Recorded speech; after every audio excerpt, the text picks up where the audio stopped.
अस्सलाम वालेकुम दोस्तों, क्या हाल चाल है भैया। तरासुद के ऊपर जो है वैक्सीन की तीसरी डोज़ के लिए रजिस्ट्रेशन लाजमी है। हमने तो जो है ना वो क्या कहते हैं कर ली है। तो आप लोग भी अभी इमिडिएटली लॉगिन करके तरासुद के ऊपर वैक्सीन रजिस्ट्रेशन पे जाएं और अपनी थर्ड डोज़ बूस्टर डोज़ के लिए रजिस्ट्रेशन कर सकते हैं, अपॉइंटमेंट ले सकते हैं।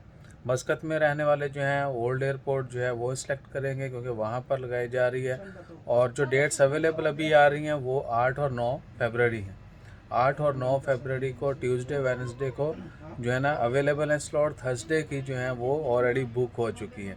अगर कोई रीस्केड्यूल करेगा, कोई स्लॉट अवेलेबल होगी तो आपको मिल जाएगी। इमीडिएटली जो है आप लॉगिन करके अभी रजिस्ट्रेशन कर सकते हैं, अपॉइंटमेंट ले सकते हैं तीसरी डोज़ की।